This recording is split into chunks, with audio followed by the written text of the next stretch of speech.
दोस्तों नमस्कार। आज मैं नीलोत्पल मृणाल द्वारा लिखी गई डार्क हॉर्स बुक की समरी बताने जा रहा हूँ।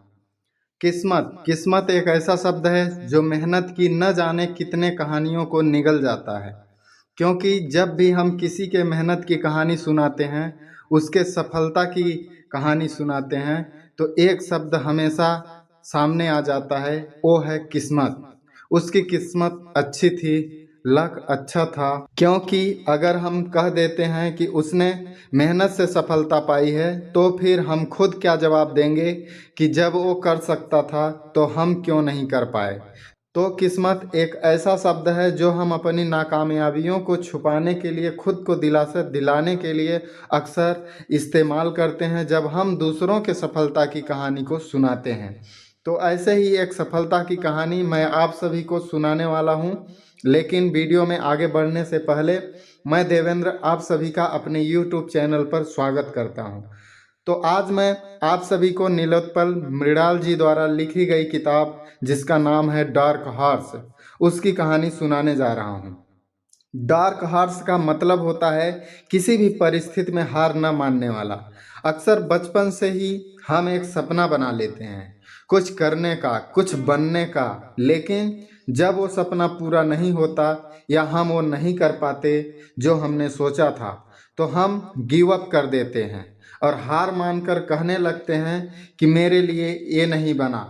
डार्क हॉर्स कभी भी गिव अप नहीं करता, बल्कि वो हर परिस्थिति में खुद को संभालता है और अपनी कमजोरियों को पहचान कर उन्हें ठीक कर असफलता को सफलता में और सपनों को हकीकत में बदलकर सभी के लिए प्रेरणा स्रोत बन जाता है। इस बुक में कहानी है संतोष नाम के एक लड़के की, जो बिहार के एक छोटे से गांव से निकलकर दिल्ली के मुखर्जी नगर में अपने बचपन से देखे गए सपने यूपीएससी आईएएस को साकार करने के लिए आता है। वहाँ पर आने पर वह एडमिशन लेता है, दोस्तों से सलाह लेता है और कमरा लेता है और दोस्तों से सलाह लेकर किताबें खरीदता है, बहुत सारी किताबें खरीदता है, कोचिंग में पढ़ता भी है, मौज मस्ती भी करता है। एक छोटे से गांव से दिल्ली जैसे शहर में आने से उसके अंदर बहुत सारे चेंजेस आ जाते हैं, उसके व्यवहार में, बोल चाल में, रहन सहन में। तो उसकी पूरी लाइफ ही गांव से बिल्कुल अलग हो जाती है। लेकिन उसकी आंखें तब खुलती है जब प्रीलिम्स में बहुत कॉन्फिडेंस होने के बाद भी पहली बार फेल होता है। तो दोस्त दिलासा दिलाते हैं कि किस्मत में नहीं था, नहीं हो पाया, हम भी कई बार असफल हुए हैं, फिर से पढ़ो अच्छे से। वो अच्छे से पुनः पढ़ाई करने लग जाता है और इस बार पूरी जी जान लगाकर पढ़ाई करता है। पर इतने मेहनत के बावजूद भी उसे दूसरी बार भी प्रीलिम्स में सफलता नहीं मिलती, वह टूट सा जाता है। लेकिन फिर वही आशावादी दोस्त, जिनमें से कईयों का लास्ट अटेम्प्ट था, कहते हैं कि ट्राई करते रहो, किस्मत में होगा तो एक दिन सफलता जरूर मिलेगी। दूसरी बार फेल होने पर घर बात करता है और उसके घर से मम्मी पापा बोलते हैं कि पंडित जी से कुंडली दिखवाया था, तुम्हारी कुंडली में, तुम्हारी किस्मत में लिखा ही नहीं है आईएएस बनना, अब तुम घर आ जाओ। वह तुरंत फोन काटता है और नज़दीक के मार्केट में जाकर वो स्याही लाता है और अपने हाथों की रेखाओं को स्याही से मिटा लेता है और बोलता है, अब तो मैं अपनी किस्मत खुद लिख के रहूँगा। यहीं पर मुझे स्वामी विवेकानंद जी की एक लाइन याद आती है कि मजबूत इंसान वही है जो किस्मत से हारने के बाद भी उठ खड़ा हो और बोले कि मैं अपनी किस्मत खुद बनाऊंगा। उसके बाद वह ऐसे रास्ते पर चलता है जिस पर वह अपनी किस्मत को खुद लिखता है। एक संतोष अपने रूम से गायब हो जाता है। उसके दोस्त कॉल लगा लगा कर परेशान हो जाते हैं, सभी जगह पता करते हैं, लेकिन संतोष का कहीं कोई पता नहीं चलता। सब यही सोचते हैं कि उसने सुसाइड कर लिया है या तो तैयारी छोड़ दिया है और दिल्ली छोड़कर चला गया है।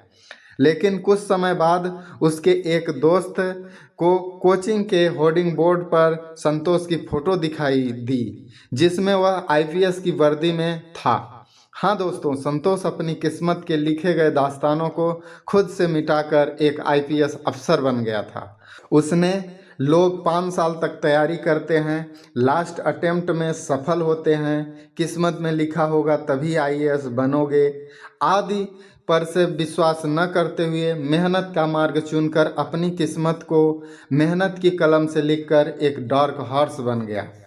मैंने इस बुक को बहुत ही कम शब्दों में समेटने की कोशिश की, लेकिन मैं चाहूँगा कि आप इस बुक को पढ़ें ताकि आप भी किस्मत रूपी पर्दे को हटाकर मेहनत का मार्ग चुनते हुए अपने सपनों को साकार करें, ताकि आप भी किसी भी परिस्थिति में हार न मानने वाला एक डार्क हॉर्स बन सकें। यह किताब आपके सोचने का नज़रिया बदल देगी। यह ये नहीं बताती कि एक चीज़ को आपने चुन लिया है तो उसके पीछे पड़े रहो, बल्कि यह बताती है कि जो चीज़ आपने चुनी हो, बेशक आपने उसके लिए बहुत मेहनत की हो, पर क्या पता आप उसके लिए ना बने हों, आप दूसरी चीज़ के ओर अपना ट्राई कर सकते हैं।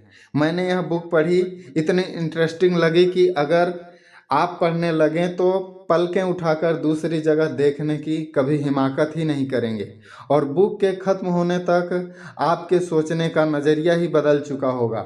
तो आप इस बुक को एक बार ज़रूर पढ़ें। इसका प्राइस 150 है। इसे आप ऑनलाइन मंगा सकते हैं या फिर नीचे दिए गए डिस्क्रिप्शन में लिंक पर क्लिक करके आप ऑनलाइन ऑर्डर कर सकते हैं। धन्यवाद। जय हिंद।